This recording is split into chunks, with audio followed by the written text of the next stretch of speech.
এখানে যদি কোনো পুরুষ না থাকে আমাকে একটু সুযোগ দেন, আমার পুরুষ আছে কি নাই আমি একটু দেখাইতে চাই।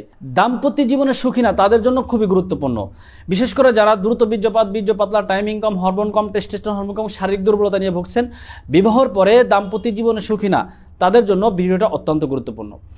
আগেকার রাজা বাচ্চারা যারা বেশিরভাগ সময় বিভিন্ন গাছগাছালি দিয়ে তারা চিকিৎসা নিয়ে তারা সুস্থ থাকতেন। তো ঠিক এই যে এই পাওয়ার গোল্ড হালুয়াটা, একটা রাজা বাচ্চাদের গল্পের সাথে এই হালুয়ার একটা সম্পর্ক রয়েছে।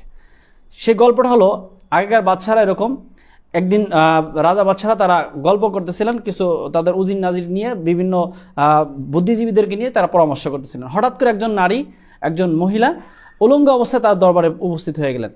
হঠাৎ এই অবস্থা দেখে তখন বাদশা বললেন, কি ব্যাপার, তুমি এখানে উলঙ্গ অবস্থায় আসলে? কেন, এতগুলো পুরুষ থাকতে এখানে তুমি কেন উলঙ্গ অবস্থায় আসলে?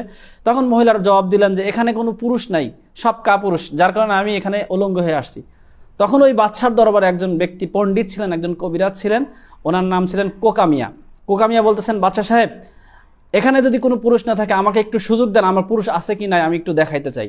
তো বাদশা তাকে অনুমোদন দিলেন, অনুমতি দিয়ে তার পাশের রুমে নিয়ে গেলেন। কিছুক্ষণ পরে সে পাশের রুম থেকে চলে আসলেন, মহিলা কাপড় চোপড় পরে চলে আসছে। তখন জিজ্ঞাসা করলো যে আপনি কেন এখন কাপড় পরে আসলেন? তখন মহিলা উত্তর দিয়ে বললেন যে না, এখানে একজন পুরুষ আছে। তখন বাদশা কোকামিয়াকে বললেন, বাদশা কোকামিয়া, কি ব্যাপার, তুমি কি জিনিস খাও যে তোমাকে এই মহিলা পুরুষ বলতে বাধ্য হলো? তখন বাদশাকে এই কোকামিয়া, এই হেকিম কবিরাজ সাহেব বললেন যে আমি এই হালুয়াটা খাই। তখন ওই বাচ্চাকে ওই হালুয়াটা বানাই দিল। সেই ফর্মুলার একটা ফর্মুলা হলো আমাদের এই পাওয়ার গোল্ড হালুয়া। এইটা খেলে আপনাকে যে কোনো নারী আপনাকে পুরুষ বলতে বাধ্য থাকিবে। তো যারা এই ধরনের গোপন সমস্যায় ভুগছেন তারা সরাসরি আমাদের স্ক্রিনে দেওয়া নাম্বারে যোগাযোগ করতে পারেন। আসসালামু আলাইকুম ওয়া রাহমাতুল্লাহি ওয়া বারাকাতুহু।